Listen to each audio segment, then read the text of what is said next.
नमस्कार सभी धर्मी लोगों को आपके अपने चैनल पर एक बार फिर स्वागत है। आज भी हम पवित्र रामचरितमानस के बालकांड पर ही चल रहे हैं। वस्तु अनेक निछावरी होही, भरी प्रमोद मातु सब सोही, पावा परम तत्व जानू जोगी, अमृतु लेहु जनु सतत रोगी। अनेक वस्तुएं निछावर हो रही है, सभी माताएं आनंद से भरी हुई ऐसी सुशोभित हो रही है मानो योगी ने परम तत्व को प्राप्त कर लिया, सदा के रोगी ने मानो अमृत पा लिया हो।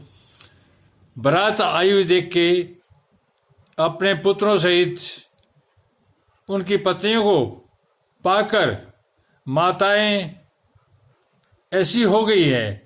जन्म का दरिद्री मानो पारस पा गया, अंधे को सुंदर नेत्रों का लाभ हुआ, गूंगे के मुख में मानो सरस्वती आ विराजी, और सूरवीर ने मानो युद्ध में विजय पा ली। इन सुखों से भी 100 करोड़ गुना बढ़कर आनंद माताएं पा रही है। माताओं के सुख का तो कोई अंदाजा ही नहीं है। चारों पुत्र राम, भरत, लक्ष्मण, शत्रुघ्न चारों विवाह करके आए हैं अपनी नवेली दुल्हनों के साथ, क्योंकि रघुकुल के चंद्रमा श्री राम जी विवाह करके भाइयों सहित घर आए हैं। माताएं लोक रीति करती है और दूल्हे दुल्हन संकुचाते हैं। इस महान आनंद और विनोद को देखकर श्री रामचंद्र जी मन ही मन मुस्कुरा रहे हैं। मन की सभी वासनाएं पूरी हुई जानकर देवता और पितरों का भली भांति पूजन किया। सबकी वंदना करके माताएं यही वरदान मांगती है कि भाइयों से श्री राम जी का कल्याण हो। देवता छिपे हुए अंतरिक्ष से आशीर्वाद दे रहे हैं और माताएं आनंदित हो आंचल भर कर ले रही है। तदंतर राजा ने बरातियों को बुलवा लिया और उन्हें सवारियां, वस्त्र और मणि रत्न और आभूषण आदि दिए। आज्ञा पाकर श्री राम जी को हृदय में रखकर वे सब आनंदित होकर अपने अपने घर गए। नगर के समस्त स्त्री पुरुषों को राजा ने कपड़े और गहने पहनाए। घर घर बधावे बजने लगे। याचक लोग जो जो मांगते हैं विशेष प्रसन्न होकर राजा उन्हें वही देते हैं। संपूर्ण सेवकों और बाजे वालों को राजा ने नाना प्रकार के दान और सम्मान से संतुष्ट किया। सब जोहर वंदन करके आशीष देते हैं और गुण समूहों की कथा गाते हैं। तब गुरु और ब्राह्मणों सहित राजा दशरथ ने महल में गमन किया। वशिष्ठ जी ने जो आज्ञा दी उसे लोक और वेद की विधि के अनुसार राजा ने आदर पूर्वक किया। ब्राह्मणों की भीड़ देखकर अपना बड़ा भाग्य जानकर सब रानियां आदर के साथ उठी। चरण धोकर उन्होंने सबको स्नान कराया और राजा ने भली भांति पूजन करके उन्हें भोजन कराया।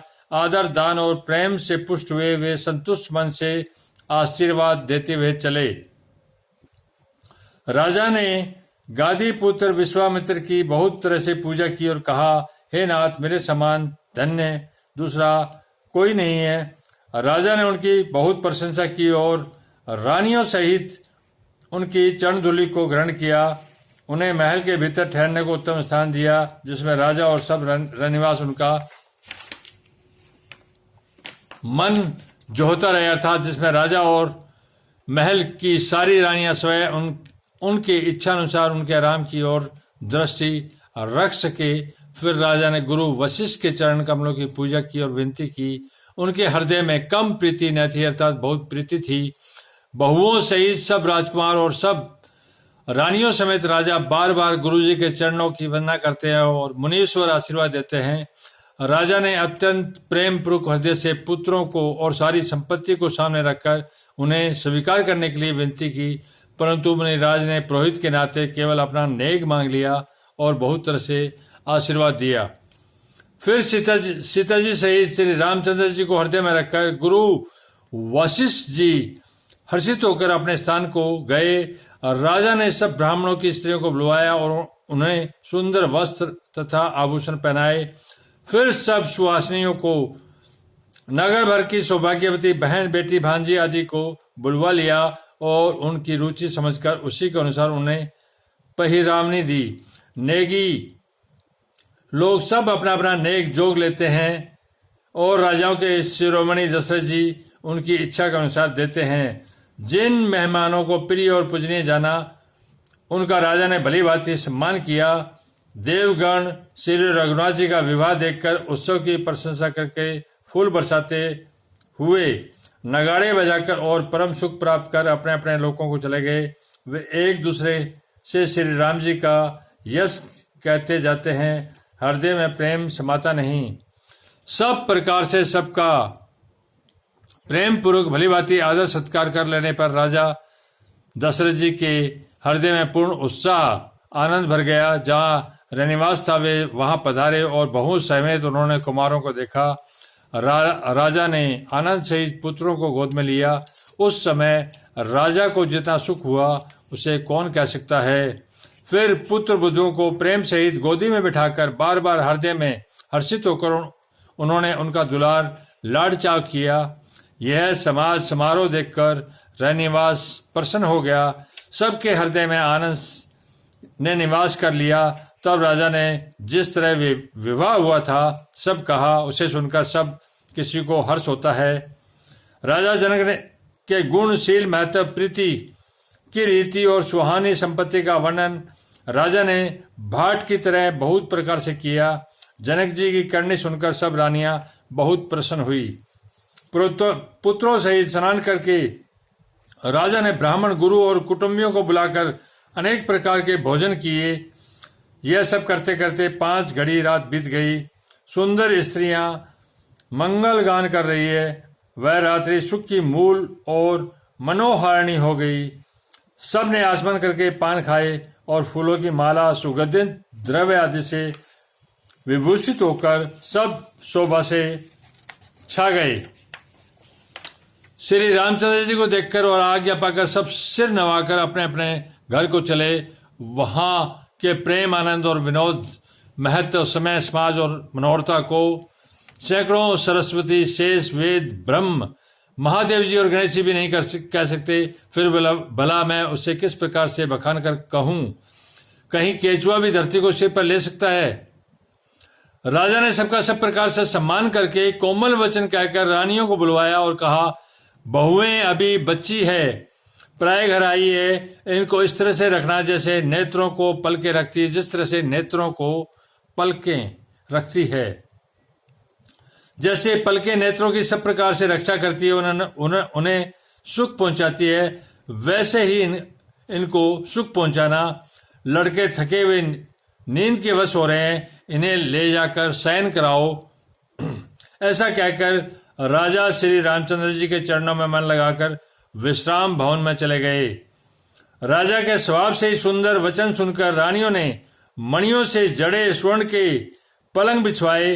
गद्दों पर गाय के दूध के फैन के समान सुंदर एवं कोमल अनेकों सफेद चादरें बिछाई। सुंदर तकियों का वर्णन नहीं किया जा सकता। मणियों के मंदिर में फूलों की मालाएं और सुगंध द्रव्य सजे हैं। सुंदर रत्नों के दीपकों और सुंदर चंदों वे की शोभा कहते नहीं बनती। जिसने उन्हें देखा हो वही जान सकता है। इस प्रकार सुंदर शैया सजाकर माताओं ने श्री रामचंद्र जी को उठाया और प्रेम सहित पलंग पर पड़ाया। श्री राम जी ने बार बार भाइयों को आज्ञा दी। तब वे अपनी अपनी सैयाओं पर सो गए। धन्यवाद। आप लोग इसी प्रकार इस अपने चैनल पर बने रहिए। मैं आपको एक परमात्मा और उसके ज्ञान मार्ग पर ही लेके चलता हूँ। परमात्मा एक है। जो एक परमात्मा का 2 में देखता है वो अंधा है, और जो परमात्मा के ज्ञान में भेद करता है कि ये उसका ज्ञान, ये उसका ज्ञान, वो भी अंधा है। परमात्मा एक है तो धर्म भी एक है, और उसका ज्ञान भी चाहे दुनिया के तमाम धर्म ग्रंथों में दिया हुआ है। अलग अलग भाषा हो सकती है, अलग अलग समय हो सकता है, लेकिन वो एक परमात्मा का पवित्र ज्ञान है। उसमें कोई छोटा बड़ा नहीं। ज्ञान में छोटा बड़ा कैसे हो सकता है? परमात्मा क्या छोटा बड़ा होगा?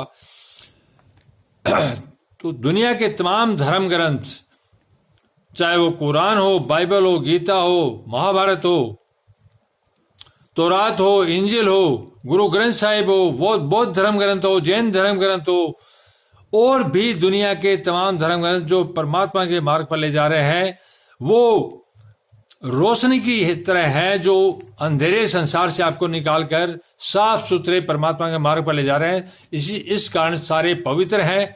आप धरती के झमेलों में न पड़ के एक परमात्मा और उसके मार्ग पर चलें और परमात्मा के स्वर्ग के राज्य के अधिकारी बने। धन्यवाद। शुभ रात्रि। कल फिर मिलेंगे।